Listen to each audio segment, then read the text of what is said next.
In this video, I want to talk about the idolatry of counterfeit love. All of us will agree that there is a version of love in this world that is just not love. Like, we know that it's not love. And love, which is this new command that Jesus brought, has been so distorted throughout counterfeit Christianity.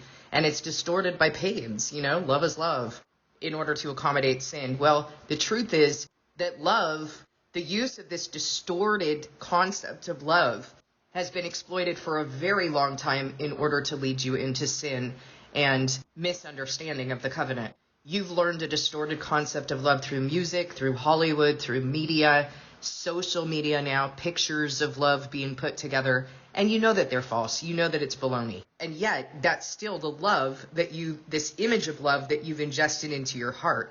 And until you separate from those things, it's going to continue to be reinforced in your heart. You've spent an entire lifetime of listening to music and relishing in that music. I remember being a teenager and having my first crushes and listening to music, and I'm thinking about that person. And I'm putting that person into a template of secular music. And listen, so-called Christian music isn't even better. What a concept of love, huh? Jesus just chases you around all day and you don't owe him anything? What an absolute lie. You need to be discerning about what you're listening to, what you're watching, what you're exposing yourself to. You are a child of God. You would not place your child in front of a computer and expose them all day to world porn. And listen, I'm not necessarily talking about porn as it is, but essentially that's what this is. It excites you. It seduces you. Oh my goodness, look at what she's wearing. Oh my goodness, look at their drama. How many people liked my comment? Did anyone respond to what I said? I mean, you're just always exposing yourself to the world. World porn. Is that what you expose God's children to? Because you forget that you're God's child. And if you want to have the mind of the Lord, then you need to isolate yourself and be single-minded for the Lord. 1 Corinthians 7, verse 25. Now about virgins, I have no command from the Lord, but I give a judgment as one who by the Lord's mercy is trustworthy. Because of the present crisis, I think that it is good for a man to remain as he is. Are you pledged to a woman? Do not seek to be released. Are you free from such a commitment? Do not look for a wife.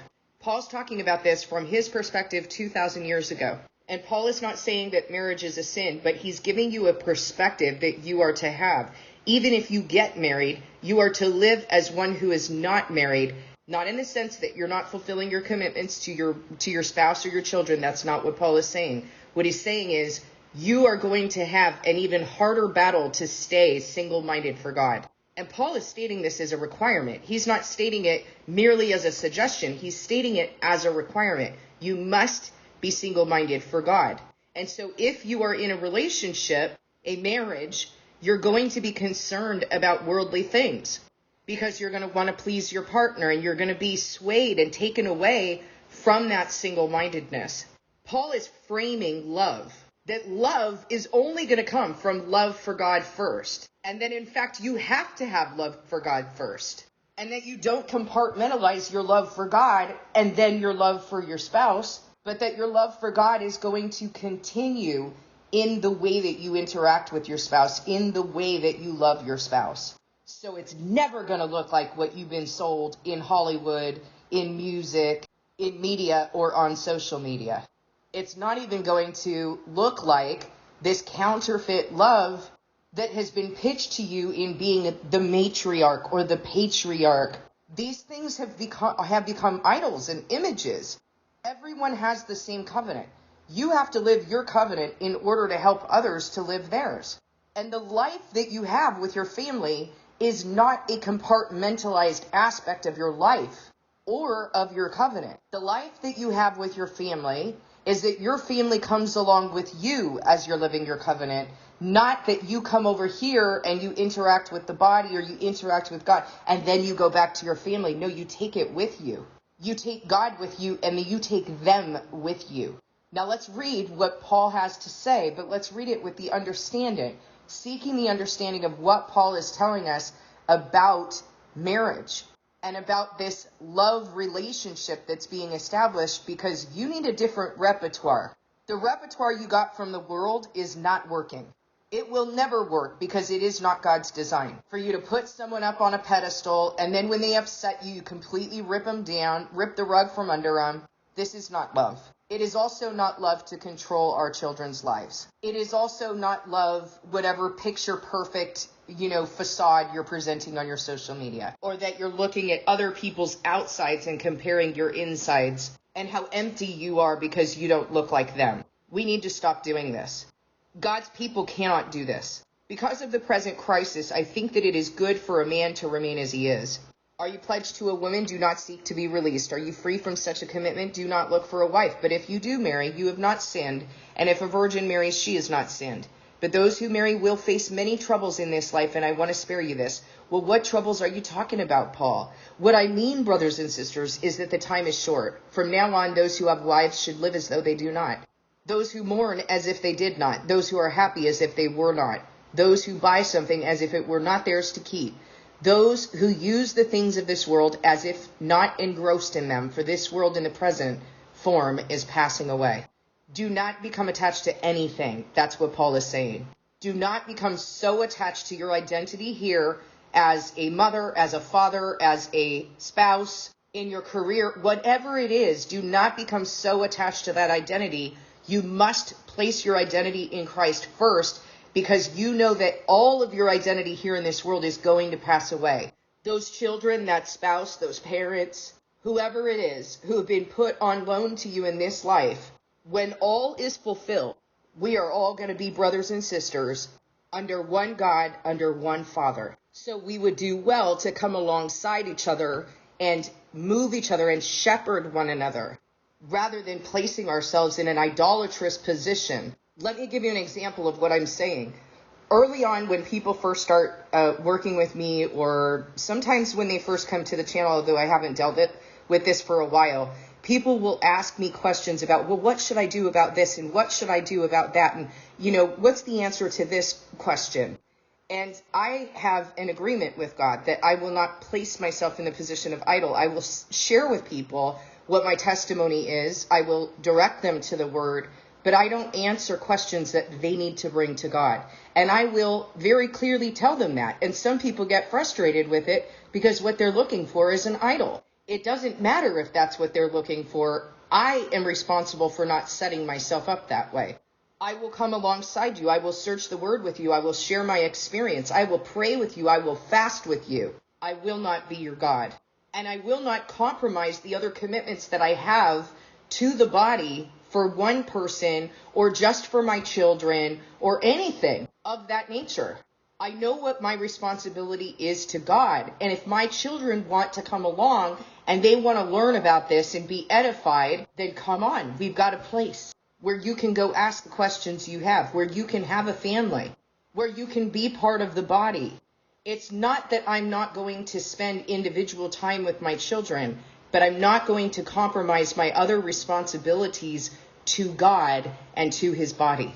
Verse 32, I would like to be free from concern. I would like you to be free from concern. An unmarried man is concerned about the Lord's affairs, how he can please the Lord. But a married man is concerned about the affairs of the world, how he can please his wife, and his interests are divided. An unmarried woman or virgin is concerned about the Lord's affairs. Her aim is to be devoted to the Lord in both body and spirit. But a married woman is concerned about the affairs of the world, how she can please her husband. I'm saying this for your own good, not to restrict you, but that you may live in a right way in undivided devotion to the Lord. What is the heart of what Paul is saying? He's saying you need to live in undivided devotion to the Lord. You need to be single-minded for God. That's your purpose. That's why you're here. That's why you've been created, for his good pleasure. And it is not his good pleasure that you should go and make your children your idol, or your spouse your idol, or your parents your idol, or yourself your idol, because you have set yourself up in some matriarch, patriarch, whatever you want to call it, position, aka idol over the family. If you have wisdom, that's wonderful. Share it with the body. Make yourself available for God's work. And you should indeed be working in your own house, but you don't place your house above God's house. Now, I have addressed a situation in which I have seen people not caring about their own house, in which I have seen they're here for over a year, and we never hear about their husband. We never hear about their children, except when they're complaining and judging their children. about, by the way, the very things that are in their closet that they're not dealing with. Remember that I'm privy to information you guys may not know.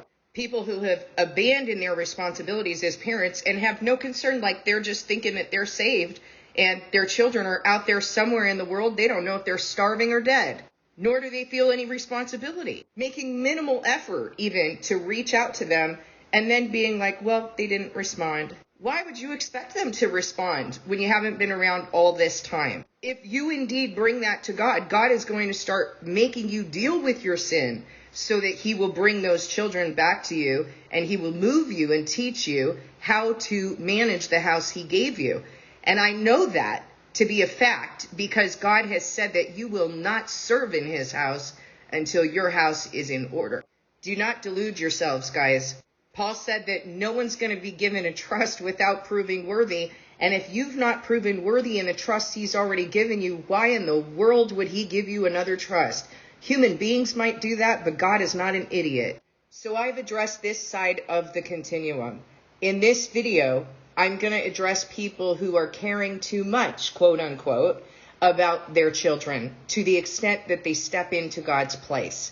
And I'm going to give you an example of my own sin first. So no one should get all ruffled up about feeling convicted about what I'm talking about, because I am going to share my sin first, just like I do in so many of these videos. I had a situation with my children.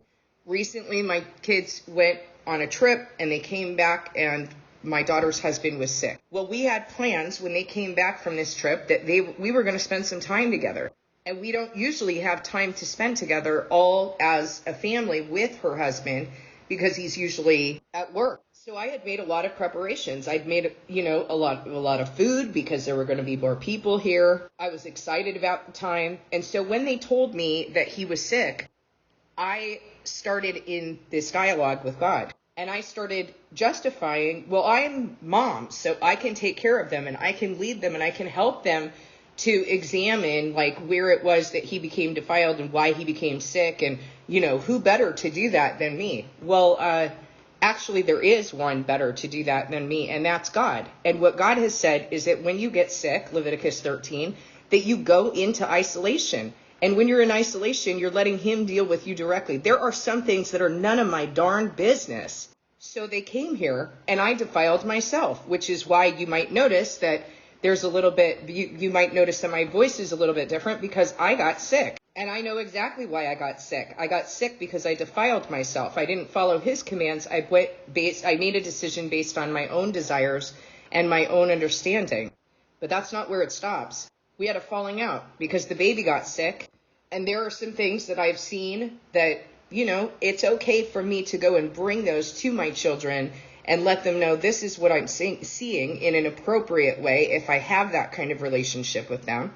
But I didn't bring it in an appropriate way. I was really upset that the baby got sick because I've seen these particular behaviors and I stepped into territory that was not mine to step into. The things that I was saying were true. The way that I was saying them, I was attacking them with the truth rather than presenting them with the truth. And we had this falling out, and it's been very, very painful. And things were said, and when things are said in that kind of a confrontation, when things are said in an argument like that, there's an aspect of like you can't unsee what you saw in that person. And to be fair, they can't unsee what they saw in you. And so now it's harder to get back to that place of harmony, though we will, because it's God's will. And each one of us is dealing with our sin. We will, because I know my family. But right now it's very painful. And so yesterday as I was sitting down and I was journaling, and, I've been pretty certain that, listen, what I said was the truth. I shouldn't have said it that way, but I was kind of like not real clear. I wasn't trying to minimize, but in my blindness, I was minimizing my role. And so I sat down, and the night before I had a really bad earache. And I'm sorry for the details if this kind of stuff grosses you out, but as I sat down to understand what God was raising in my body, I started to write out this metaphor of what I was experiencing. I tend to lay on my left side when I go to sleep, and my left ear, I don't have an eardrum in my left ear. I mean, it's like virtually gone. And so as a child, I had a lot of ear infections in this ear. I haven't had an ear infection in years, but my ear was throbbing, like it was really hurting. All night it was hurting. And so I got up and I did this body metaphor work. I'm writing out the symptoms, and one of the symptoms that I wrote out had to do with, like, it just feels like everything's draining into there. My head feels really full and cloudy, and my ear is sensitive, but not sensitive just to the touch. It's like sensitive and sore inside because of all of this cloudiness. And immediately I understood that. I immediately understood that that had to do with all of this being very cloudy and very complicated, and that it's gotten to a place where I can't even see clearly because it's so clouded by things that shouldn't have been there to begin with. To begin with, when my daughter said that he was sick, I should have said, well, you guys need to go isolate because that's what God's word says. Then she could examine herself, he could examine himself. Maybe the baby would be spared from getting sick. But that isn't what happened because I stepped into an idolatrous role. I'm mama. I'm the matriarch. I'm going to take care of my family. I can take care of them better than anyone else. And I can help them to you, God. God's got that covered. How about just obey his commands? That's what I should have done. Then I would have protected myself and been in the right standing. I would have protected myself from that whole argument happening because all of us were compromised. And you can say, oh, we were compromised because of the germs and because we were tired and blah, blah, blah. And maybe that factors in, maybe it doesn't. The bottom line is we were compromised because we weren't obeying his command, because we decided to do things based on our own understanding. And what needed to happen is I needed to stay here and maybe deal with my own disappointment of the fact that they, did this thing and were defiled. And then sit here and deal with my own feelings so that I could present myself as a vessel of God instead of an idol. Well, as I sat down and I was doing this journaling, God started pressing, like nagging me with this memory. And I was like, why are you bringing this up now? Well, I know why he's bringing it up now, because he's going to speak to me through it. And I had this memory of I was in this terrible relationship, terrible. And we were at the beach one day. We were having lunch at a nearby restaurant, and I remember we had just gotten done having lunch, and all of a sudden this man who I just started dating, like I'd only been with him probably for a week, and he starts haranguing me with questions about specific things. And at the time, I did not realize that this man had been taking my phone and reading my text messages. And you know what? When you do that, you are going to find out some stuff that you might not want to know about. And he was haranguing me, and I had no idea. And I was so confused. And so as I started to journal this situation, I was like, he had no right to be in my private business, snooping around in my texts. Even if I did something that was wrong, he had no right to do that. Do you see where I'm going? I have no right to be involving myself in the private texts, so to speak, of my grown married children. That's their business. And in fact, anything that I know about what's going on in their life is privileged information. It is to be taken care of. I need to guard and care for that information if I'm going to be trusted to influence them. Well, I was certain that I was correct, that I was speaking in truth, but I was so clouded in all of this emotionality and the defilement that I chose.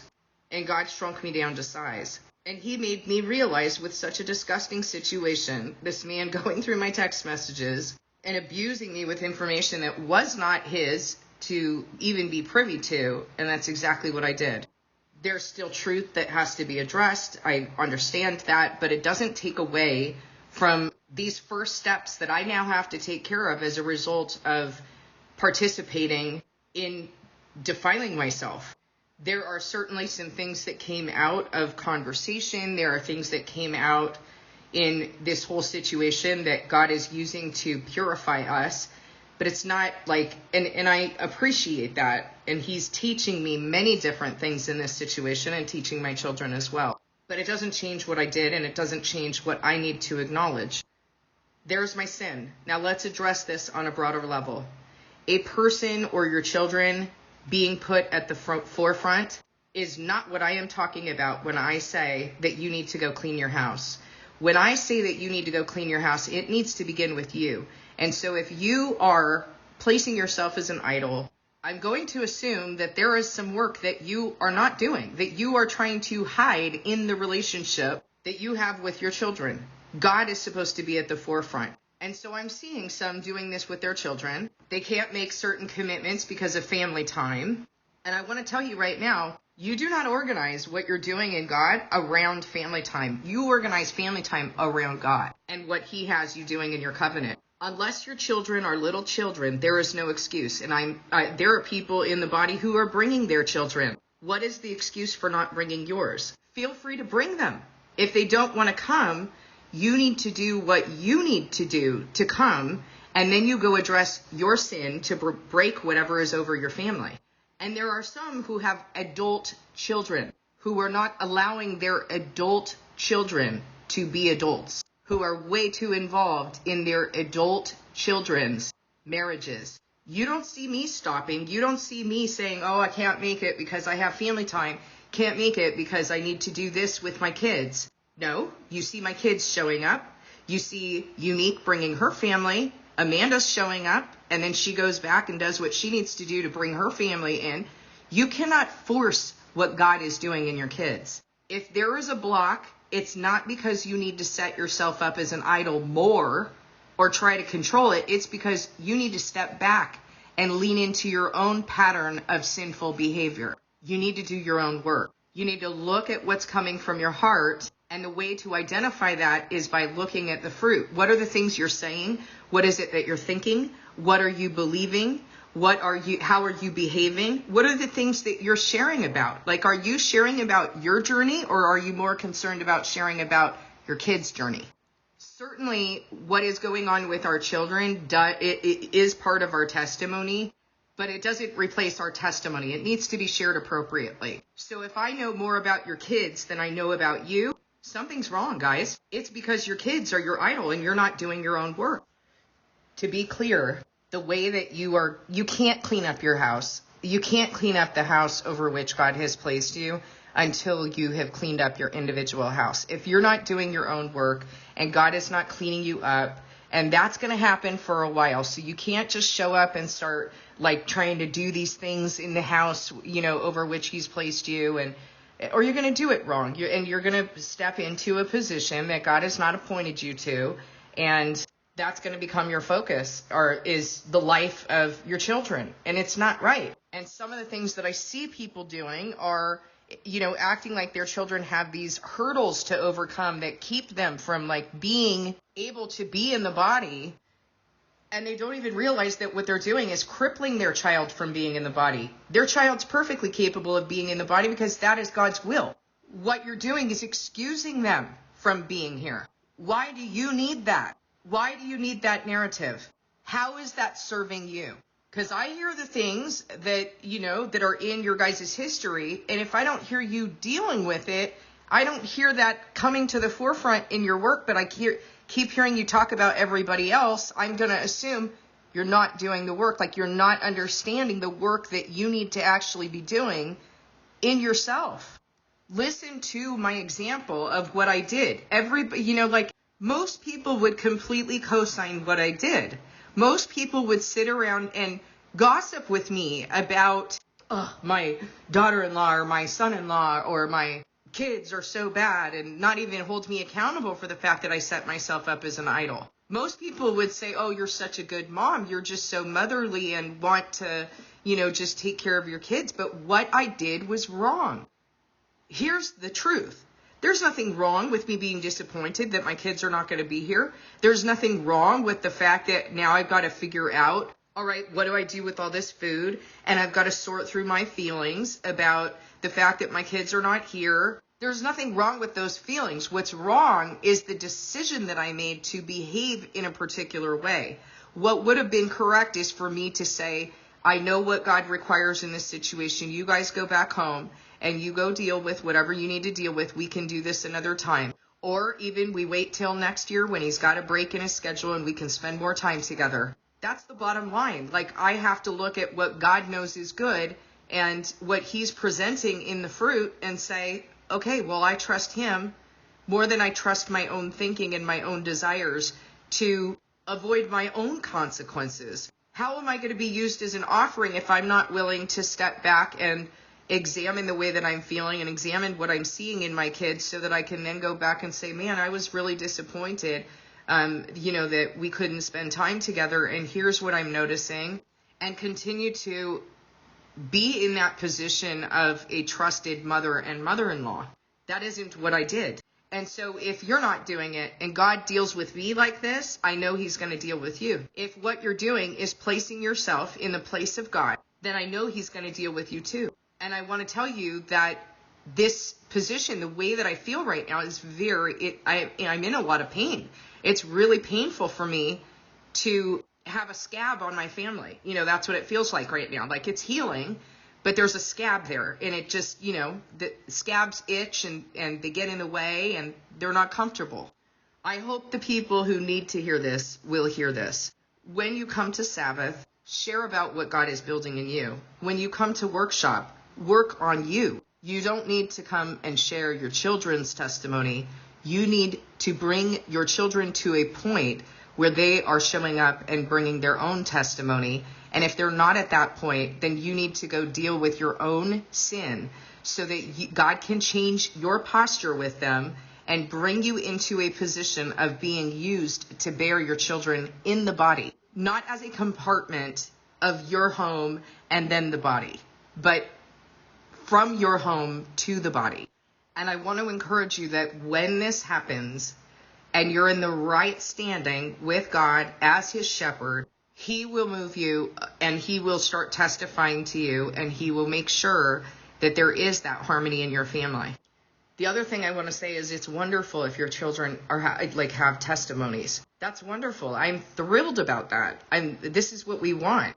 But you need to have your own testimony about what God is doing in you. You're not going to live your covenant through your kids. Remember that the word says that even if Daniel, Job, and Noah were in that town in Ezekiel 14, they could only save themselves. They could not save anybody else, even their children.